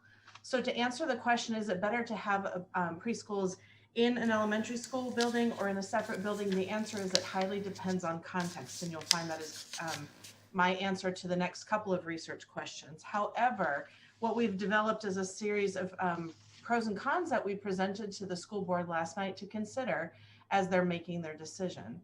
When you look at perhaps the idea of continuing to place preschool classrooms within elementary school, there are certainly benefits to integrating curriculum across the age span, improving access to resources, working on transitions between preschool and kindergarten, smoothing those out. And certainly there is the potential for higher academic outcomes for children who attend a program from their pre-K years through their elementary years than perhaps children who only attend an elementary school program in the same building. That's relatively not hugely, agreed upon data, but there are inklings within the research that there is some positive outcome there. However, on the flip side, what we know from looking at information across the country, that sharing resources between preschool and elementary school programs, particularly if they are not set up to be joint programs from the beginning, gets into the issue of sharing resources, and when resources get tight, who gets the priority. And then certainly too, one of the things that we see in early childhood is that there is an income disparity between early childhood teachers and elementary school teachers, perhaps not so much of an issue in your district, but in other places. And sometimes that needs to be resolved as preschool and elementary school programs are merged into one building. In terms of having separate preschools, certainly there are some pros of having more space that can accommodate a high quality early childhood program that is dedicated to early childhood, and that there is sort of an opportunity, especially in the case of serving children with disabilities inside of an early childhood program, as Bright Beginnings does and as the Head Start does, to make sure that there's access to many options for inclusive services for young children with disabilities that can meet their needs, and keeping families from having to travel to multiple sites. However, that being said, if we do reduce, or if there are fewer sites for families to choose from, it may cause transportation issues. One of the things that we're noting here is that there, as Tara mentioned, there are some wait lists in some of the programs, but they're not across all of the locations of the programs. And so working through how to potentially assign children to locations that are not immediately in proximity to where they live or where their families work needs to be addressed in some capacity. But then again, the unintended consequence of separating out preschool from the elementary school or from others of needs in terms of professional development and support, if you put them out by themselves, they tend to be more isolated. So then question 6 briefly is, what's the most efficient way to provide preschool services to an increased population? And again, the answer is highly resonant. It is in context, but what is clear from across the country and across the Commonwealth is that there is no one size fits all. However, currently, both at the national level in terms of what's being funded by the Department of Health and Human Services and the Department of Education at the federal level, and what we're seeing across states is the mixed delivery system, which I'll explain in a moment, is the most cost-effective way of providing services to young children. And essentially what that means is looking across the whole early childhood delivery system and coming up with collaborative and coordinated ways to provide services to young children and their families. The key to that decision-making and how that plays out, though, is maintaining quality. And I'm going to go ahead and have Tara move over to the next slide, because quality essentially is a mix of these things where you want compensated staff, you want good facilities, you want excellent programming. Higher quality does mean more cost because you're looking at better facilities, higher compensated staff, a better staffing structure to reduce the number of children per staff, that sort of thing. So we looked at data, and Tara showed you some information earlier about the annual cost per child currently. High-quality preschool programs across the nation average around $12,700 per child, and you can see the range that across what we looked at, all the way from just shy of $10,000 a year per child to a little over $15,000 a year per child. So quickly into our recommendations that we presented to the school board last night. The first one is that we want to address the children who are not being served, the additional capacity that for children who are not being served. And when we looked at that, please note that this estimate is based on the square footage required per child in early childhood, that in order to meet the needs square footage wise of those children, the system would need at least 10 additional classrooms. However, to maintain the ratios that are legally required and are recommended by best practices, we're looking at more like 15 to 20 new classrooms to accommodate those 231 children who are currently not being served. And then using the amount that Tara mentioned earlier of $11,274, that is currently the annual cost in your area, that would mean an additional $2.6 million worth of funding to provide that additional capacity. And because your providers are at capacity, there's going to be the need for some creative solutioning. Go ahead, Tara. So I'm not going to go through these, but these are in the report, but these are questions that we posed for consideration as that decision making is occurring, specifically focusing on the mixed delivery approach. And one of the things that emerged last night during the school board meeting was the question about transportation and how families might be impacted based on the decisions that are made when it comes to transportation. So that what I'm going to propose, or what we've proposed, are two different options, one of which is that mixed delivery system approach. Given the benefits to that, including the cost effectiveness, we were thinking that it's the best way to consider expanding the slots to accommodate those 231 children. And there are 4 different types of mixed delivery approaches that we see in the literature.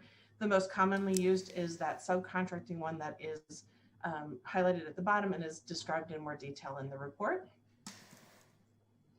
But then also what we recommended and was presented for consideration last night is the idea of a coordinated enrollment system that helps families put in one application for all the publicly funded early childhood options. This is something that is occurring across many local levels and in some state level early childhood systems to streamline the process for families and to make use of all the available slots for eligible children in the different types of programs across an early childhood system. Tara, I'm going to turn it back to you to talk about the second option quickly.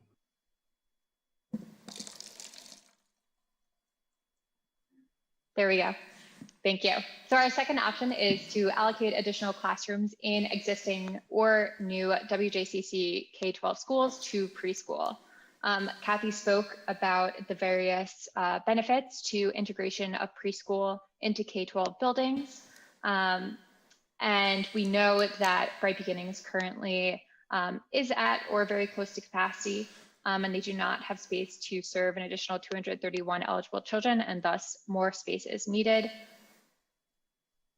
Throughout this needs assessment, we have heard that the K-12 population is also increasing, and thus the school board may be considering the addition of a new building.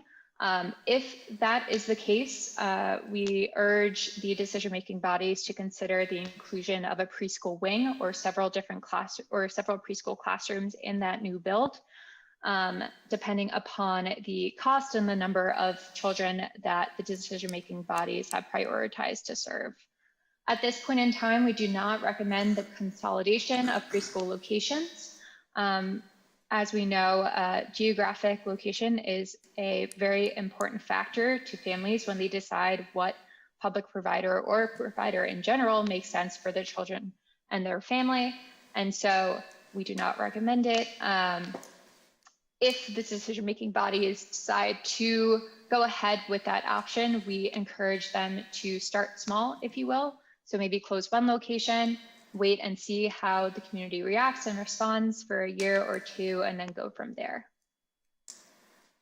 In addition, the report includes several opportunities for systematic change, and this was through our discussions with various stakeholders, as well as our own inferences and research. So these include strengthening cross-provider communication and collaboration, increasing communication to the WJCC community at large, and reflecting on diversity, equity, and inclusion practices in early childhood program operation.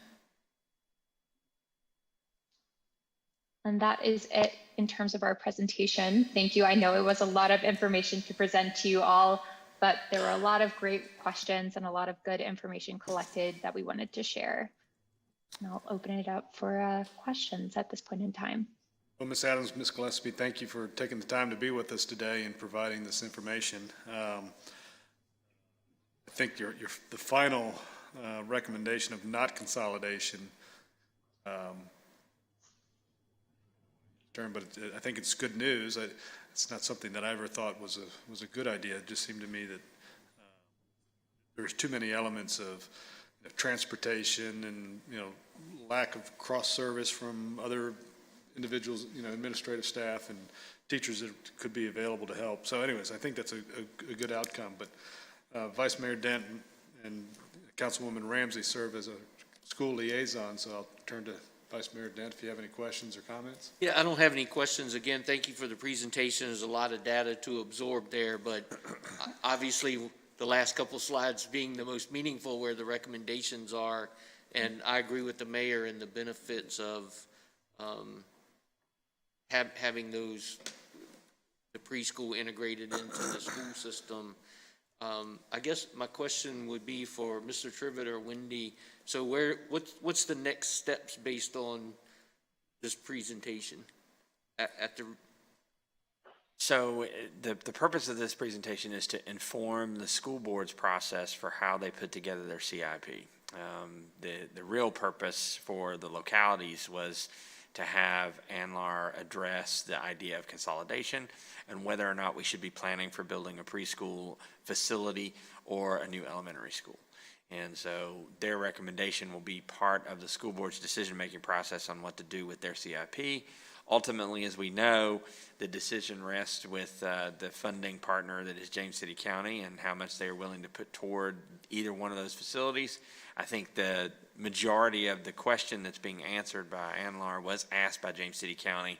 I think that they will be making this presentation to them later this month in preparation for our joint meeting with the school board, where we will see for the first time the school board CIP request.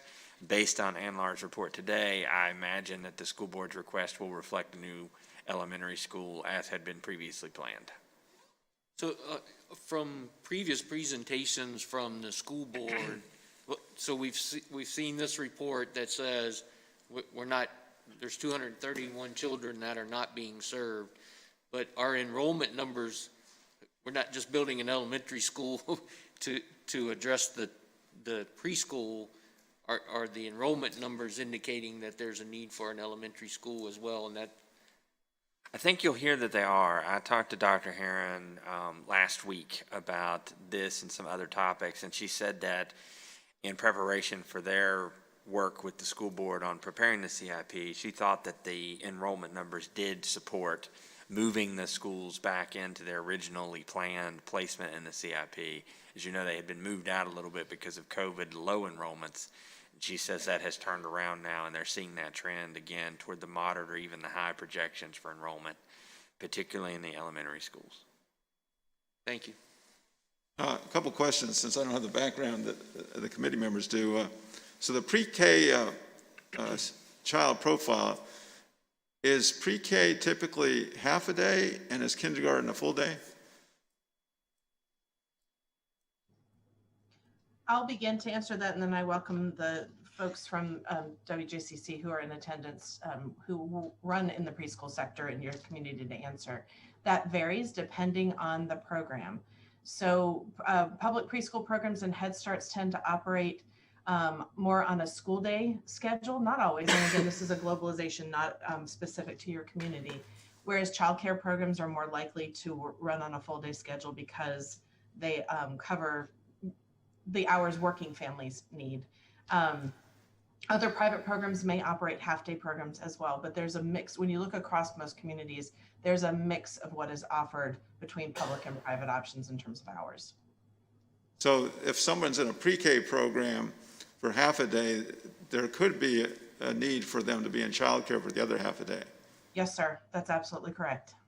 Now, and typically we're talking about pre-K for 2 years, right? Areas vary on their definition of pre-K. Some define it at 3 to 5 year olds. Some areas define it, some states define it as only 4-year-olds. When we use that term, we sometimes mean the birth to 5, but in this case, we are talking 3 to 5 year olds. Okay, and trying to understand the population numbers, I think that when you said 2,363 population, that's the pre-K population that we saw in our area, is that correct? Here, I'm gonna let you answer that one. Yes, I'm just navigating to. And then of that, we saw 995 actually being served now, is that correct? That's correct. Yes, 995 served on average per year. So that means maybe 1,400 are not being served. Now, with what we're hearing at the federal level in terms of universal pre-K, where there'd be funding sources for everybody to have those services, if that happens, what percent of that 1,400 additional population would you think would be looking for pre-K services? So the numbers that Tara reflected, especially the 231, narrowed down to the eligibility criteria that are typical for public preschool programs and Head Start programs as those publicly funded programs, because they do have that income requirement. They do have the requirement to serve a certain proportion of their population for children with disabilities. So that 231 is very specific to the eligibility criteria. If you were to take that piece away, Tara, on page, hold please, on slide 31, if we were to look at it, we would be talking about just specifically in 1 year based on our estimates of population growth, you would be looking at 481 children who would be eligible based on their age alone, not in that additional category of income and disability that would potentially require services as well. And just something important to note that most public preschool legislation across the country is focusing on universal pre-K for 4-year-olds only. There are very few areas that are looking at public preschool, universal preschool, not public preschool, but universal preschool for all, for 3 and 4-year-olds. Most are focusing, and for budgetary reasons, obviously, because it costs more, but they're starting with the 4-year-olds. So you would only be looking at that 4-year-old population if that were to occur in the Commonwealth. Okay, so that's still a big number that we're not satisfying now. Indeed. Right. Mm-hmm. So in terms of the capacity, the interest of the private and nonprofit sector to pick up the need for additional capacity, what's your sense for that? We did not assess capacity of the private providers, just given the scope of the contract that we were hired for. That would require additional efforts to tease that number out. I will say, however, there are communities around your state who are partnering with the PDG, the Preschool Development Birth to 5 grant folks at the state level. And there are other states, including North Carolina, which of course is in close proximity, who are using private providers and nonprofit providers as a way to implement and provide more space for children who are eligible for those publicly funded programs. So we've recommended to the school system to talk with those entities if they want to find out how that's been implemented in other locations. Now, looking at a pre-K facility versus elementary school, what are the main differences? Is it mostly elementary school needs a cafeteria, which pre-K doesn't? Well, if you have even a school day pre-K, you're going to need a cafeteria. It's mostly the space requirement. There are rules in terms of how much square footage preschool programs or early childhood programs have to have. There's a different curriculum. Preschool tends to be a little bit more developmental leading into the academic. Kindergarten hopefully would still be mostly developmental with the academic, merged in, and then it, grades 1 through 5 get more into the academic.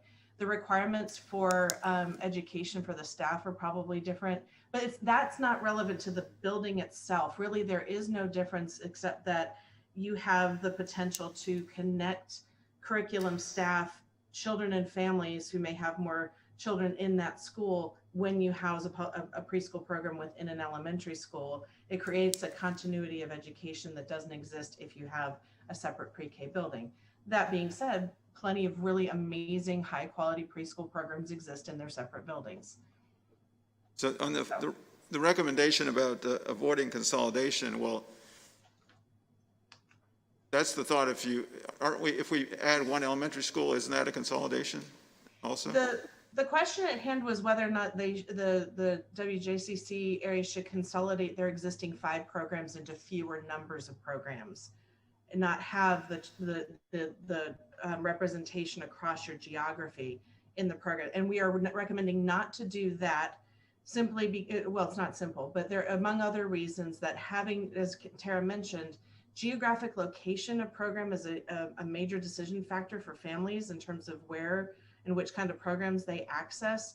And transportation becomes much more complicated if you consolidate into fewer places in your catchment area, because families may not have the means to get them to where they need to be because it's too far away. But we also think too that, you know, having more programs across your county offers better choice and offers more programmatic options for families. Well, to that point, why not just keep everybody where they are and then supplement the existing with other pre-K facilities? So we're not consolidating, we're actually doing the reverse, and we're probably able to actually take care of the demand that could be out there if we had the facilities and we're not increasing transportation costs. You bring up an excellent point. This was not an either or. It was, these are the pros and cons of going in both directions, and you could do a little bit of both or either or. But to your point, they do not have to be mutually exclusive decisions. Okay, thank you. Thank you. Thank you. Having been on the school liaison committee with Vice Mayor Dent, I think we were all aware from the very beginning that there was a capacity issue.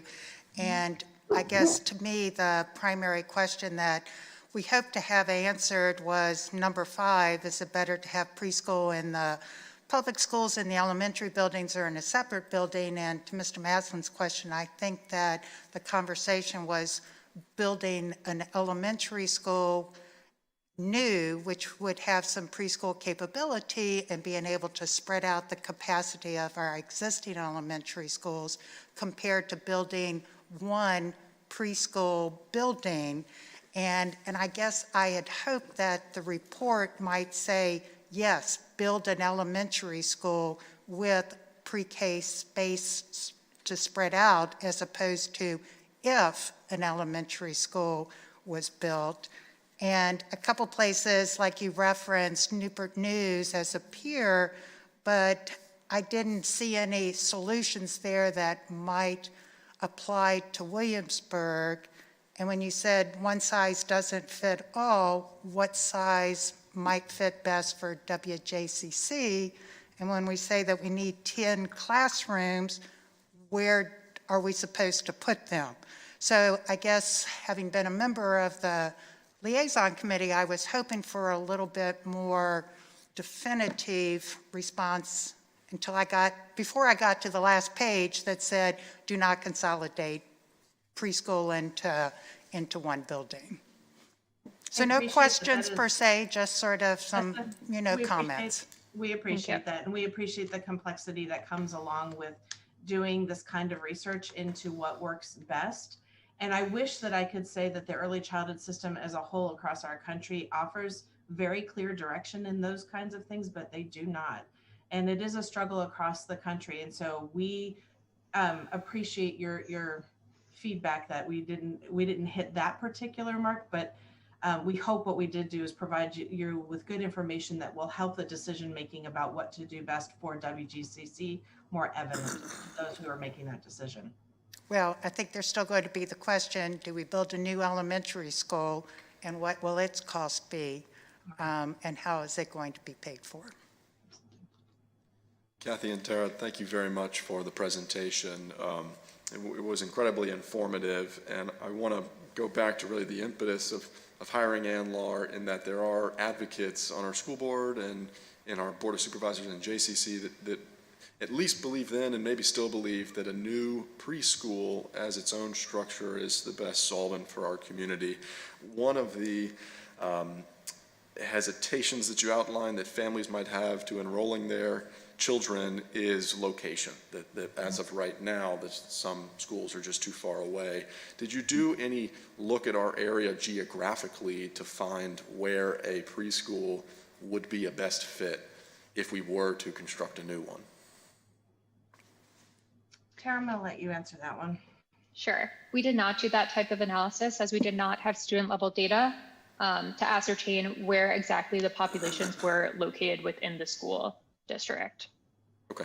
But I understand your sentiment that it is important to determine where exactly that new build, if you pursued that, would be placed. Sure, and that'd probably be a consideration down the line. So a broader question then, the three recommendations that we had at the end: communication to the WJCC school community, DEI initiatives, those make a lot of sense, but it seemed that there were barriers that they might not overcome from the 231 eligible children, 15% of our local community that are currently not enrolled in a preschool. So while you recognize there is no best one size fits all, how have you seen other communities try to do outreach to certainly the already enrolled students they have, but also those families that have children that could be enrolled in a pre-K curriculum, but just for one reason or another don't currently have them?